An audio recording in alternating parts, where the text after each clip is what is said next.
வணக்கம் நண்பர்களே, mall entertainment channel உங்களை அன்புடன் வரவேற்பதில் மிக்க மகிழ்ச்சி அடைகிறது.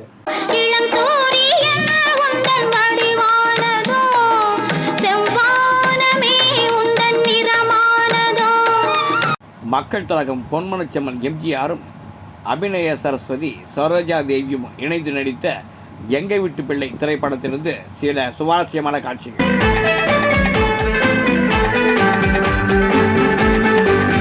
படத்தின் இரண்டு கதாநாயகிகளான சரோஜா தேவியும் ரத்னாவும் பேசிக்கொள்ளும் காட்சி.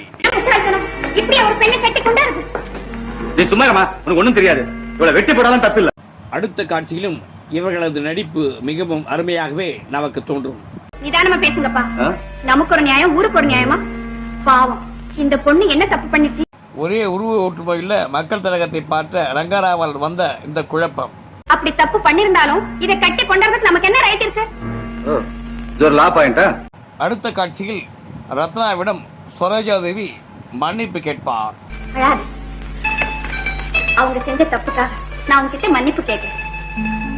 நடிகை ரத்னா அச்சத்துடன் பேசும் ஒரு காட்சி. என்னம்மா இது? நீங்கெல்லாம் யார்? என்ன ஏன் கட்டி கொண்டு வந்தாங்க? எனக்கு ஒண்ணுமே புரியலையே. இந்த இடத்தில் எஸ்.சி. ரங்கராவ் இயல்பான நடிப்பை வெளிப்படுத்தியிருப்பார். ஐயோ பாவம், ஒண்ணுமே தெரியாத பொண்ணுமா, நீ கண்ணை மூடிட்டா உலகமே இருண்டு போயிடும் பாரு. இந்த காட்சியில் நடிகை ரத்னாவிடம் தனது சந்தேகத்தை கூறும் சரோஜா தேவி. உன் பேர் என்ன? சாந்தா. சாந்தா, எங்களுக்குள்ள ஒரு சின்ன சந்தேகம். இந்த காட்சியிலும் நடிப்பு மிகவும் உணர்ச்சி பூர்வமாக வெளிப்பட்டிருக்கும். சீக்கிரமா கேட்டுட்டு அனுப்பிடுங்க, காத்திருப்பாங்க. யாரு? மாப்பிள்ள. இந்த காட்சியில் க்ளோஸ் அப் ஷாட்டில் ரத்னா மிகவும் நன்றாக நடித்திருப்பார். அவனை தேடி அலையறதானே இதுங்களுக்கெல்லாம் வேலை. ஐயா, பெரியவங்க நீங்க, பட்டணத்துக்காரவங்க, படிச்சவங்க. இந்த காட்சியிலும் நடிகை ரத்னாவின் நடிப்பு மிகவும் நேர்த்தியாகவே இருக்கும். ஏழைங்க நாங்க, பட்டிக்காடு வேற, தட்டி பேச முடியாது.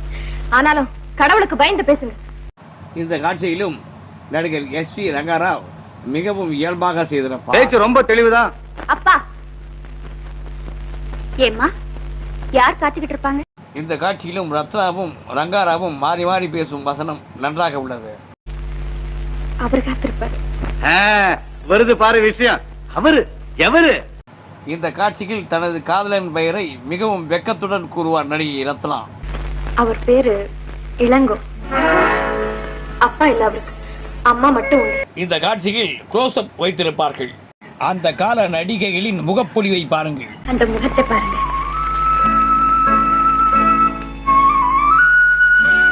இதனிடையே சரோஜா தேவி வீட்டில் இருக்கும் எம்ஜிஆர் அது போட்டோவை தனது காதலன் என்று ரத்னா நினைப்பதால் மேலும் குழப்பம் ஏற்படும்.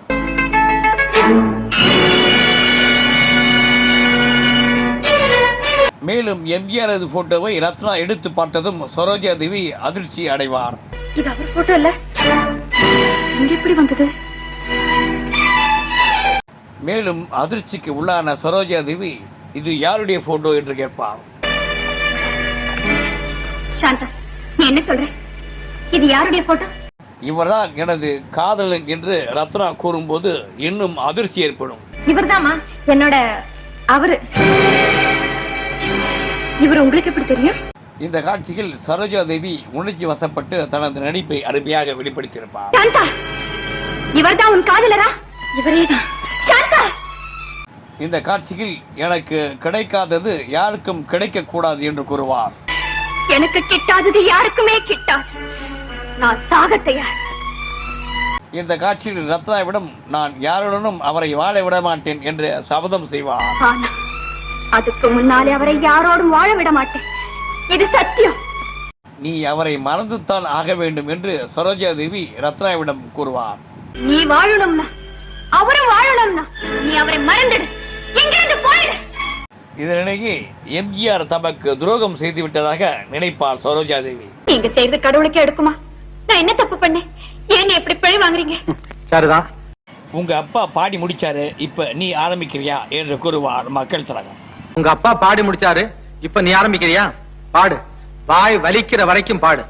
இந்த காட்சியில் உணர்ச்சி பூர்வமாக பேசும் அபிநய சரஸ்வதி சரோஜா தேவி. பெண்களுக்கு எப்போதும் ஒரே எண்ணம், ஒரே கொள்கை, மனசுல கொண்டவனை தவிர கடவுளுக்கு. இந்த காட்சியில் பெண்களின் பண்பை பற்றி கூறும் மக்கள் திலகம். நம்ம பெண்களுக்குள்ள நல்ல பண்பு அது. இப்பதான் நேர்மாறா இருக்குதுல்ல. Good bye. இந்த காட்சியிலும் அபிநய சரஸ்வதி தன்னிலை மறந்து பேசுவார். இல்லைங்க, எதிர்மாற நடக்கிறது நீங்களா நானா? நான் ஒழுங்கா தானே நடக்கிறேன். இந்த பகுதியிலும் அபிநய சரஸ்வதி பேசும் வசனம் நெஞ்சை தொடுவது போல உள்ளது. என் வேதனை உங்களுக்கு கேலியா இருக்குது. ஆண்கள் எல்லாம் மலருக்கு மலர் பாயிர வண்டுன்னு சொல்லுவாங்க. உங்கள் கையாலேயே என்னை கொன்று விடுங்கள் என்று அபிநய சரஸ்வதி கூறுவார். என்னை பிடிக்காட்டி உங்க கையாலே என்னை கொன்னிடுங்க, கொன்னிடுங்க, லீலா. கொன்னிடுங்க. லீலா. இந்த இடத்தில் மக்கள் திலகம் பொன்மனச்செம்மல் தனது நிலையை விலக்கி கூறுவார். லீலா, என்ன சொல்றேன்? நான் தவறு செஞ்சேனா? ஐயோ, ஒண்ணு தெரியாத மாதிரி நடிக்கிறீங்க. இந்த காட்சியிலும் உருவ ஒற்றுமையை பற்றி தெரிந்து கொள்ளாமல் பேசுவார் அபிநய சரஸ்வதி. பணக்காரி கிட்ட பணக்காரரா இருந்து காதலிச்சிங்க, ஒரு ஏழை பொண்ணு கிட்ட ஏழையா நடிச்சு அவளை ஏமா. இந்த இடத்தில் மக்கள் திலகம் சிரித்துக் கொண்டே இயல்பாகவே நடித்திருப்பார். அட பைத்தியமே, ஏழை பொண்ணு நான் ஏமாத்துறேனா? என்ன இது புது கதை? ஒவ்வொரு காட்சியிலும் மக்கள் திலகம் மிகவும் இயல்பாகவே நடித்திருப்பார். அவளுக்கு போய் சொல்ல தெரியாது. அப்ப நான் போய் சொல்றேனா? என் முடிவு எப்படியாவது போகட்டும். இந்த காட்சியில் மிகவும் வேதனையுடன் தனது நடிப்பை வெளிப்படுத்தி இருப்பார் சரோஜா தேவி.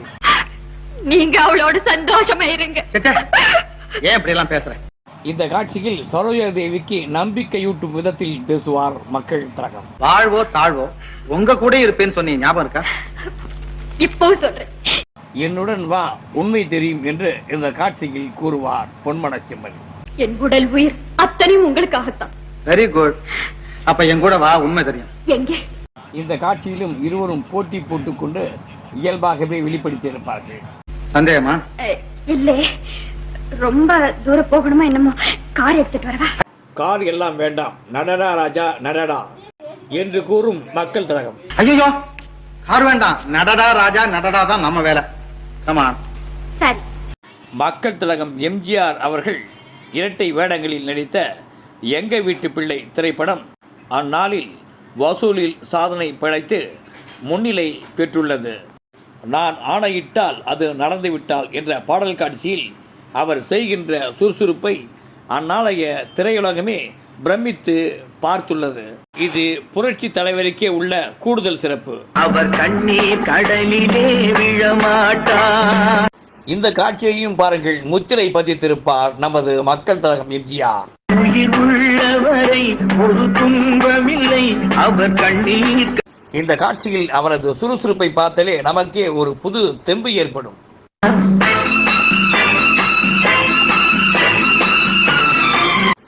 இதேபோன்று கோழையாக வரும் கதாபாத்திரத்தை மிகவும் அருமையாக செய்திருப்பார் மக்கள் திலகம். அந்த கதாபாத்திரம் இன்றளவும் வாழ்ந்து கொண்டிருக்கிறது என்றால் அவரது கலை உலக சாதனைக்கு நல்ல சான்றாக அமைந்துள்ளது.